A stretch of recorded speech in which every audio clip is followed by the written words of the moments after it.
अस्सलामुअलैकुम। आज मैं आप लोगों के साथ एक बहुत ही ज़्यादा सिंपल कोफ्ता करी की रेसिपी शेयर कर रही हूँ। इसे बहुत ही आसानी से बिगिनर्स भी बना सकते हैं और बैचलर्स भी, अगर आपके पास मिक्सर हो तो चलिए ये बहुत ही ज़्यादा आसान और टेस्टी कोफ्ता करी की रेसिपी बनाना शुरू करते हैं। कोफ्ता करी यानी कोफ्ते का सालन बनाने के लिए सबसे पहले हम कोफ्ते तैयार कर लेते हैं। इसके लिए हमें चाहिए आधा किलो कीमा, या आप मटन का कीमा ले सकते हैं या चिकन का कीमा भी ले सकते हैं। यही स्टेप्स फॉलो करें। तो इसका पहला स्टेप है, इसमें हम थोड़े से इंग्रेडिएंट्स डाल देते हैं। 2 टीस्पून अदरक लहसुन का पेस्ट, 2 मीडियम साइज की बारीक कटी हुई प्याज, भुने हुए चनों का आटा 4 टेबलस्पून, हल्दी आधा टीस्पून, 1 टीस्पून लाल मिर्च पाउडर, 3 बारीक कटी हुई हरी मिर्च, थोड़े से बारीक कटे हुए धनिया और पुदीने के पत्ते, 1 टीस्पून धनिया पाउडर, आधा टीस्पून से थोड़ा ज्यादा गरम मसाला पाउडर, थोड़ा सा नमक। इन सभी को हमें अच्छे से पीसना होगा, तभी कोफ्ता मसाला तैयार हो जाएगा। लेकिन बहुत से लोगों का एक कंप्लेन रहता है कि उनके कोफ्ते टूट जाते हैं, तो इसके लिए हम इसमें डालेंगे 1 अंडे की सफेदी। इसे डालने से कोफ्तों में अंडे की स्मेल बिल्कुल भी नहीं आएगी। आपके कोफ्ते बिल्कुल भी नहीं टूटेंगे, बहुत अच्छे से परफेक्टली बनेंगे। इसमें थोड़ा सा तेल भी डाल दें, 1 या 2 टीस्पून जितना। चलिए हम इसे अच्छे से ग्राइंड कर लेते हैं, यानी पीस लेते हैं। कोफ्ता मसाला देखिए हमारा तैयार है। इसे हम अब राउंड शेप दे देते हैं, यानी कोफ्तों को शेप दे देते हैं। आप जितने साइज के चाहें उतने बना सकते हैं। देखिए मैं इतना साइज के बना रही हूं। आप चाहें तो थोड़ा सा तेल लगा के हाथ पे इन्हें शेप दें। देखिए इस तरह से राउंड बॉल शेप्स दे दें। देखिए कोफ्ते हमारे तैयार हैं।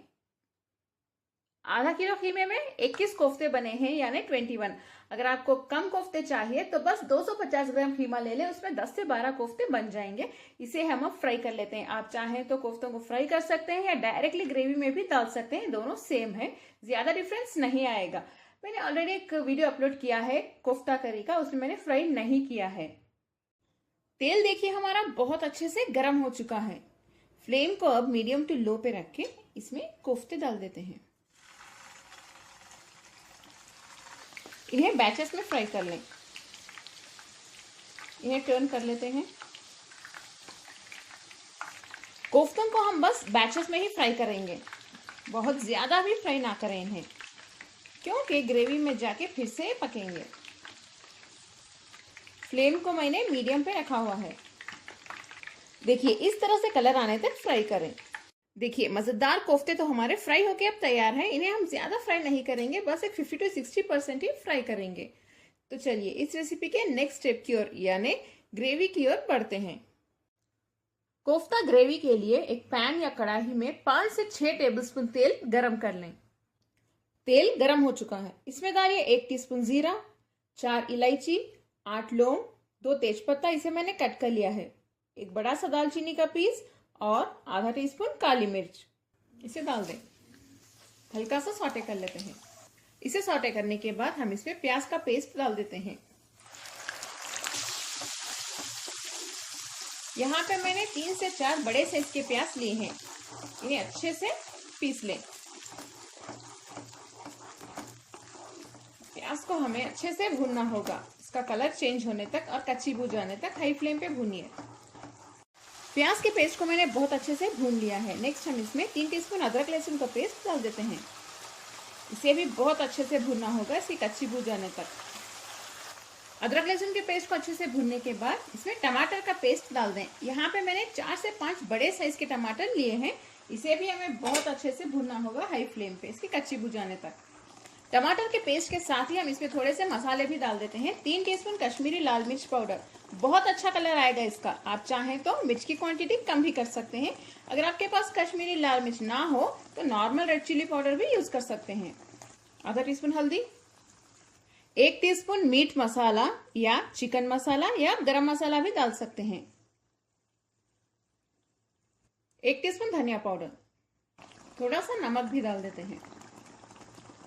चलिए इसे बहुत अच्छे से भून लेते हैं हम। टमाटर देखिए मैंने इन्हें अच्छे से भून लिया है, तेल भी साइड्स में नजर आ रहा है, यानी इनकी कच्ची बू भी अब चली गई है।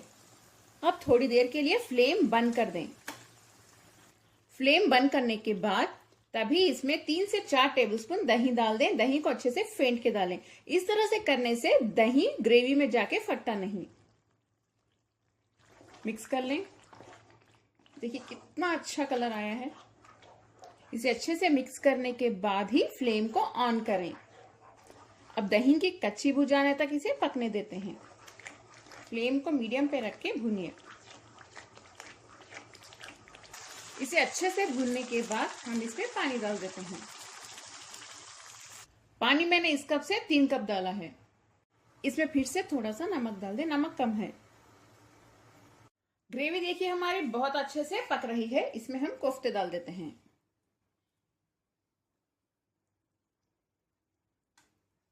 सभी कोफ्तों को डालने के बाद इसे धीरे से देखिए मिक्स कर लें। इसमें 6 हरी मिर्च डाल दें। हरी मिर्च और लाल मिर्च पाउडर आपकी मर्जी से डाल लें आप। थोड़े से बारीक कटे हुए धनिया के पत्ते।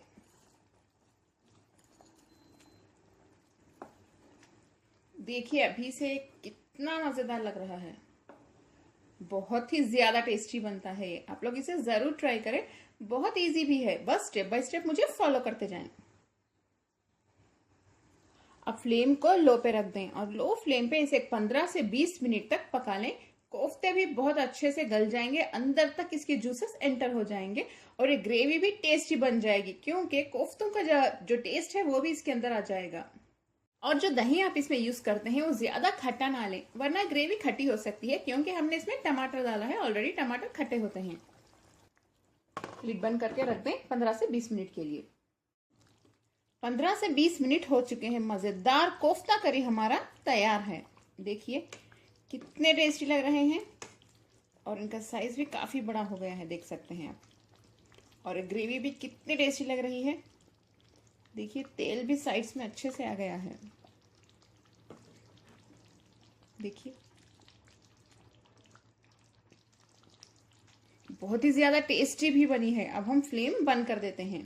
आप लोग इसे जरूर ट्राई करें, बहुत अच्छे कोफ्ते बनेंगे।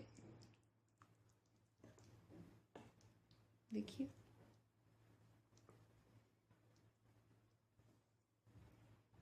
रेसिपी पसंद आए मेरे चैनल कुक विद फेम को सब्सक्राइब कर लें। बेल आइकॉन जरूर प्रेस करें। वेजिटेरियन रेसिपीज के लिए विजिट करें मेरा दूसरा चैनल वेज विद फेम। इस रेसिपी को जरूर लाइक करें, अपने फैमिली और फ्रेंड्स के साथ शेयर भी करें। कैसी लगी कमेंट में मुझे जरूर बताएं, ताकि मैं और भी मजेदार रेसिपीज अपलोड कर सकूं। अस्सलाम वालेकुम।